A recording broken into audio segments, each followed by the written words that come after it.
All right, this is Mr. Wyrick. I'm going to be going through these parallelogram notes with you today. So the first thing we need to do is take down the properties of parallelograms. The opposite sides are parallel, so that's where we get the parallelogram name. The opposite sides are congruent. The opposite angles are congruent. So here's my opposite sides being congruent. Here's my opposite angles being congruent. My consecutive angles, the ones like this right here, x plus y in any direction, are going to be supplementary. They're going to add up to 180. And if you have one right angle in a parallelogram, all four of the angles are going to be right angles because they have to add together to make 180, and the opposite ones are going to be congruent. So if you got one right angle, all four of them are going to be right angles. So make sure we have this stuff down. This is what makes parallelograms. Some of the other stuff that we're going to do, the rhombus, the square, the rectangle, those are also parallelograms. They just have some other stuff that's going on that's going to be specific to them. So then our next slide, wall-mounted mirror that is shown uses parallelograms to change shape as the arms are extended.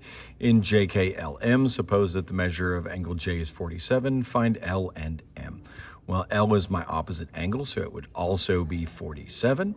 And then I take 180 minus 47. I can ignore the 100 for a bit. 80 minus 50 would be 30, so that's 33. So that's going to be a 133 degree angle, and this one over here at K would also be a 133 degree angle. Suppose the arm was extended so that the measure of angle J would be 90. What would be the measure of every other angle? Again, when we talked about this, if one angle is a right angle, all the angles are right angles. So everything would be a 90 degree angle there. The diagonals of parallelograms. If the quadrilateral is a parallelogram, then the diagonals bisect each other. If you remember, we covered the kite and the diagonals of the kite. One of them got bisected, not the other one.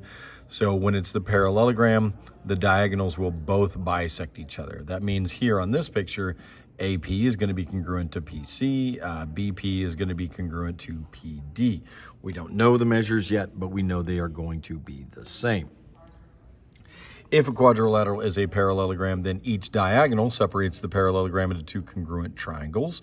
So if we just have one diagonal here, then we've got this angle is congruent to this angle. We know that because they are opposite. We know that this side is congruent to this side. We know that this side is congruent to this side. So we already have like a side angle side. And then this third side is shared, so we could say side, side, side congruency. The triangles are going to be identical, so you can find any missing measurement that you have if you know the one on the other one. If you get something like this, we can solve this using algebra. This would be 3z minus 4 is equal to z plus 5. That would be 2z is equal to 9, which would mean that z is 4.5. So not a pretty answer, but the correct one. And then on this, determine the coordinates of the intersection of the diagonals of RSTU with these different vertices. So really, you would just be able to plot this in Desmos and look at where they are. And then you just need to go half of those diagonals or find one of them and go halfway down it. Because again, it's the diagonals are going to bisect each other. So where they cross is going to be the midpoint of either one. Okay, your assignment today is going to be in Delta Math. Let me see if I can look at them here. Yeah, it's scheduled for you. You should be able to access it. Well, you will be on the day. So when we look at this, we've got angles of parallelograms. It's going to ask you to find one based on one that you have. Okay, so again, the consecutive ones need to add up to 180. So this would be a 15 degree angle. Consecutive add up to 180. Opposite angles are just going to be congruent. So if that one's 40, this is going to be 40.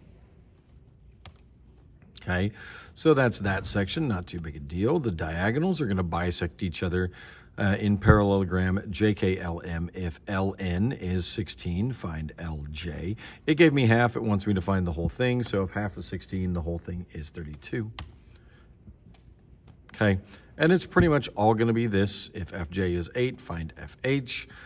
They might do it in the other direction, give you the whole thing, ask for half. But we know that they bisect each other, so we're not in trouble there. Then we're looking at this one. Let me make sure. Yeah, we're not doing the rhombus one. We're just doing the find the angles in this parallelogram. So for Z, it's going to be 92. And then these need to add up to 180. So the other should be 88. So Z is 92. The other angles here are going to be 88. And there we go. Okay, it all kind of comes together. Or you'll get the one where it's the sides of the parallelogram.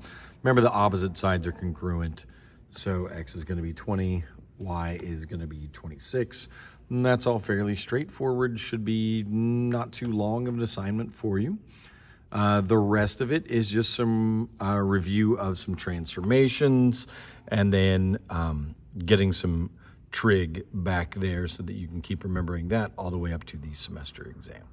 If you have any questions, you can save them for when I come back, and this should get you at least mostly through it. Make sure you're taking down those notes, and we'll see you later.